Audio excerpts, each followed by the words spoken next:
O sea, el desprecio por la vida que muestran los poderosos en este mundo que han conseguido, que han triunfado, es expresión de la lucha de clase, la lucha de los de arriba contra los de abajo.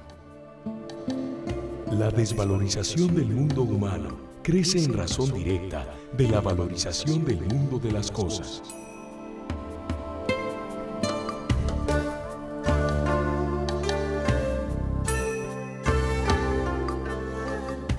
Él vislumbra un tipo de sociedad donde todos tuvieran las condiciones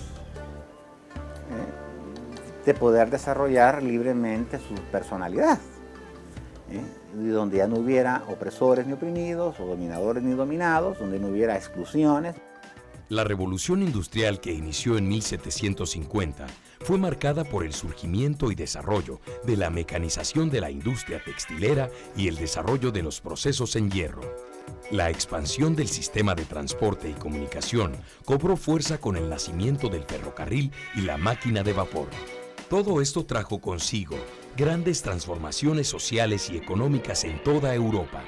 La migración del campo a la ciudad, la aparición de las grandes empresas, la acumulación de dinero, el deterioro ambiental y la sustitución del hombre por la máquina son algunos de los elementos que serán objeto de estudio de grandes intelectuales como el alemán de origen judío, Karl Marx.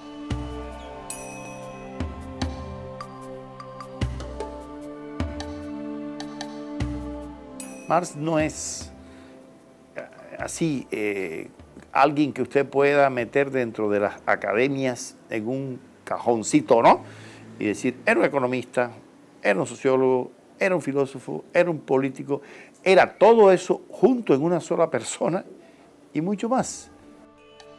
Hasta ahora los filósofos se han limitado a interpretar el mundo de distintos modos.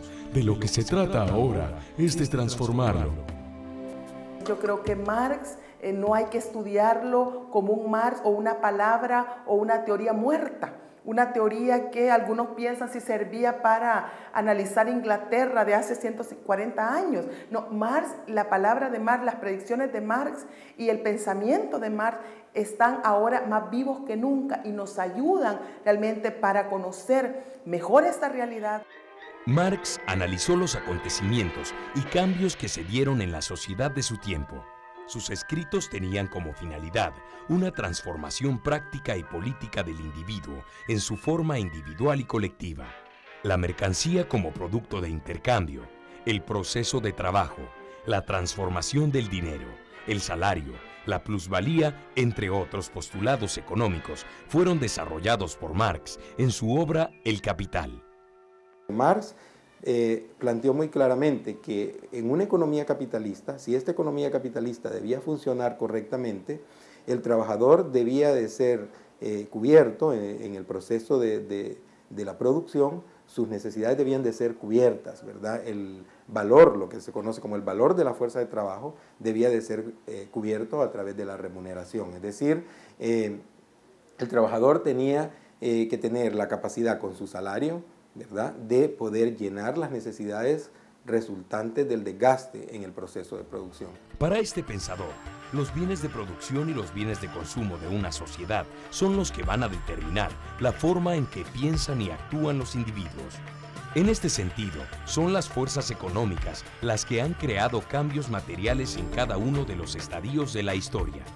El capitalismo como modo de producción fue objeto de análisis e investigación de Marx, planteamientos que para los analistas tienen mucha vigencia en el siglo XXI.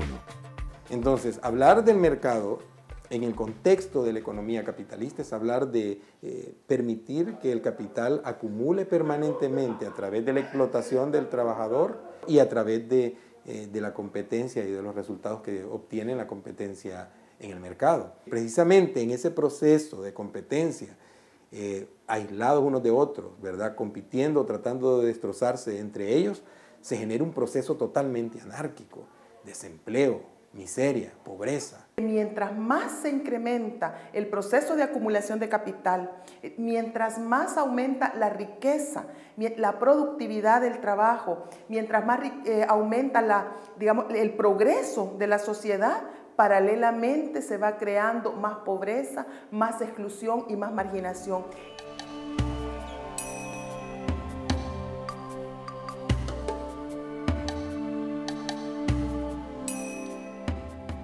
Según Marx, el modo de producción de una sociedad es la que define las condiciones políticas e ideológicas que explicarán el comportamiento de la gente.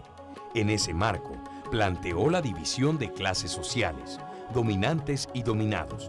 Eso lo determina en manos de quienes están los bienes de producción. El Ejecutivo del Estado moderno no es otra cosa que un comité de administración de los negocios de la burguesía. Es decir, este sistema que ha producido riqueza y capacidades como nunca antes en la historia está a punto de cargarse la posibilidad de sobrevivencia de la humanidad, incluso de la posibilidad de sobrevivencia de la vida en el planeta. Fruto de esa misma irracionalidad que está en la apropiación privada de la riqueza. En esa época ya él percibió con toda claridad que el capitalismo tenía un sesgo antihumanista muy fuerte, que el capitalismo era un sistema profundamente irracional y un sistema bárbaro. Luego diría Rosa Luxemburgo, un lema que sigue vigente hoy, socialismo o barbarie. El análisis de la sociedad y su profundo sentido humano llevó a que Marx planteara un nuevo sistema económico de producción, en el que las riquezas y los bienes sociales pertenecerían a la clase trabajadora y no a un determinado grupo, como sucede en el capitalismo. Esta corriente de pensamiento fue asumida por los intelectuales y la clase trabajadora que impulsó la revolución bolchevique en octubre de 1917 en la ex Unión Soviética. A este proceso los filósofos lo consideran un ensayo.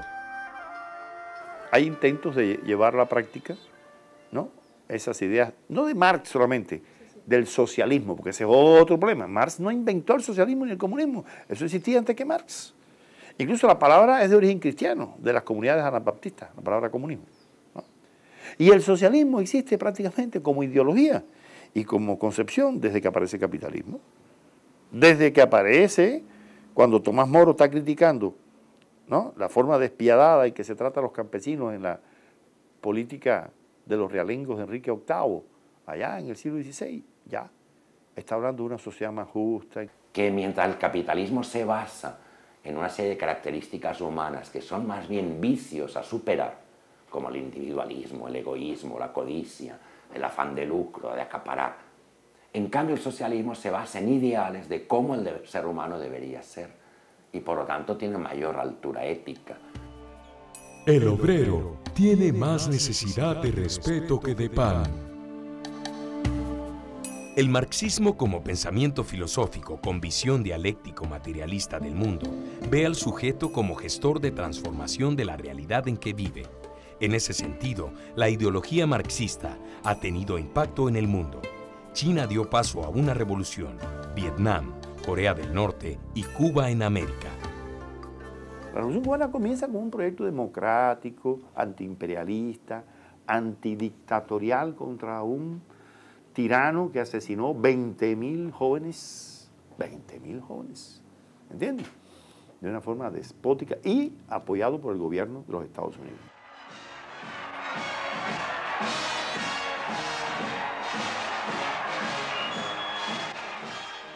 El intento de Cuba de construir una sociedad más humana, más justa, si quiere hasta más cristiana, como el Papa Juan Pablo II, ¿no?, reconoció cuando nos visitó y vio que ahí los niños no se mueren de hambre, que repartimos mejor el pan, que repartimos mejor, ¿no?, la riqueza para que haya condiciones más dignas de vida, ¿no? Es un ensayo, como lo es hoy Venezuela, es otro ensayo, como lo es Bolivia, es otro ensayo.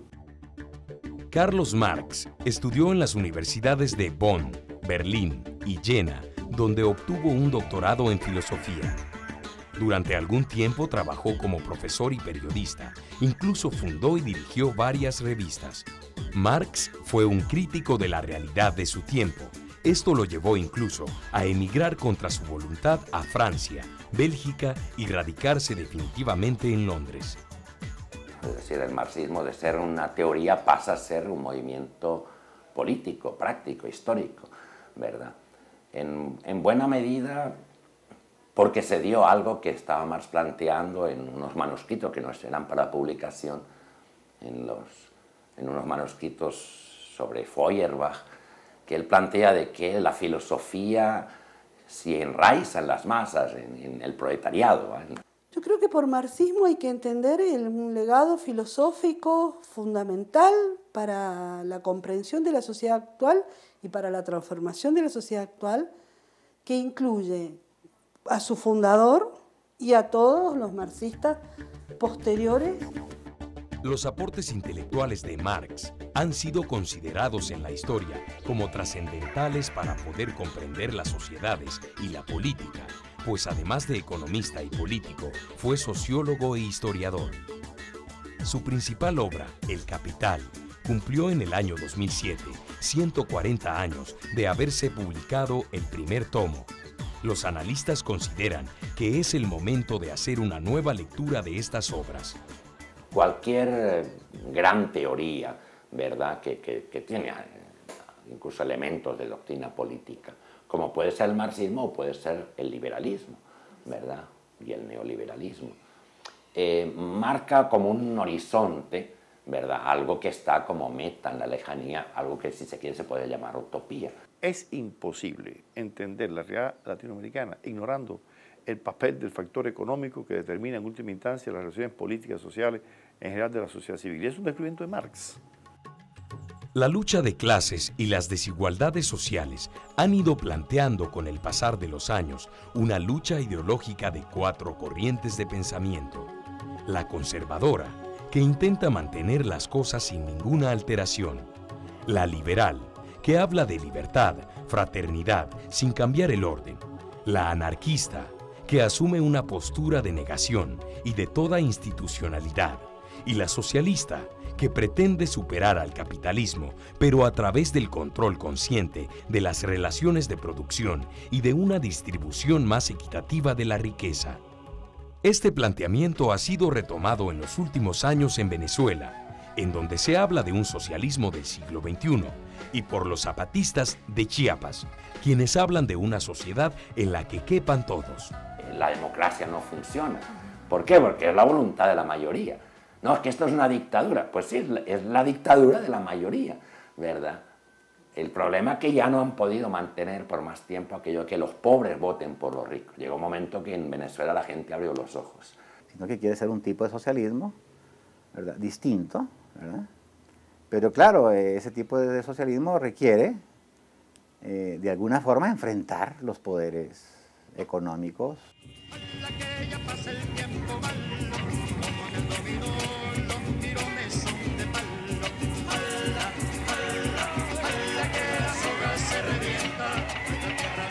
Porque además la burguesía es democrática mientras va ganando, pero cuando ella ve que es peligro de perder, mete el pinochetazo. Viene el fascismo o viene el golpe de Estado a Chávez. Ella es muy democrática mientras le conviene. Si un pueblo quiere vivir en el capitalismo, pues que le vaya bien con el capitalismo y feliz y contento. Es un problema del pueblo. Bueno, lo decidió, bueno. Pero si quiere vivir en el socialismo, déjalo que viva en el socialismo, ¿no? Y no lo agredas como nos hicieron nosotros los yanquis en Girón. Asumir las teorías de Marx para el análisis del capitalismo y su ideal de una sociedad construida por hombres y mujeres renovados despierta en las personas que controlan los medios de producción miedo y desconfianza. Sin embargo, los analistas sostienen que ese miedo se debe a que ven amenazados sus intereses de clase, ya que quien se encuentra excluido de las riquezas y el poder no tiene nada que perder. Son formas ideologizadas que están encubriendo y legitimando intereses económicos y políticos muy concretos de ciertos grupos y que quieren entonces asustar a la gente, desprestigiando y demonizando ese tipo de movimientos a priori para sacar y mantener su dominio. ¿De quién vienen esas interpretaciones y de quién vienen esas advertencias? Vienen de una clase económica, política y social e ideológica dominante, o sea, que domina nuestra sociedad.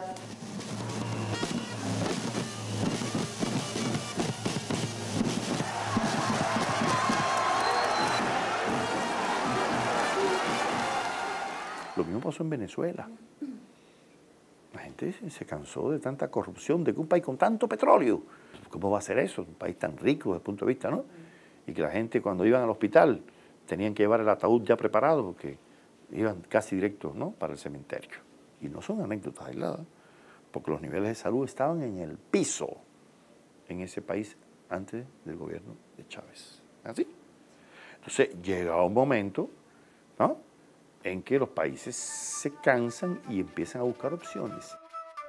Para los expertos, la autodeterminación de los pueblos los lleva a buscar alternativas en otros sistemas, ya que el capitalismo, con su desarrollo, su voracidad, su globalización y su afán desmedido por la concentración de las riquezas, ha sido incapaz de resolver las necesidades elementales de más de 1/3 de la población mundial. El socialismo tiene que ser una sociedad donde las personas tengan las condiciones mínimas de existencia aseguradas. ¿Cuáles? Señor, la salud, ¿qué es más derecho humano que usted no se muera de un sarampión o de una diarrea? Ese es el derecho humano principal. Que usted no tenga que estar llorándole de la puerta de un médico, ¿no?, para que le cure algo que es. Entonces, ese es el principal derecho humano, la salud. Después, vamos a hablar de otras, de que si votas o no votas, pero tú primero tienes que estar vivo, ¿no? Y para estar vivo tú tienes que comer. Ese es otro derecho elemental. Y tener un techo. No una mansión lujosa, un techo donde tú cobijarte, donde tú pasar el frío, ¿no? El derecho a saber estudiar, a superarse. Y en eso Cuba ha hecho lo que ha podido. Y eso lo reconocen no los de izquierda, lo reconocen los de derecha también. Lo reconoce la UNESCO, en las cifras. Ahí están. Los pensadores contemporáneos consideran que los aportes intelectuales de Marx y la de otros de su época deben volverse a leer para poder entender los avances y retrocesos sociales y poder tener claridad de la sociedad que se quiere construir para las generaciones venideras.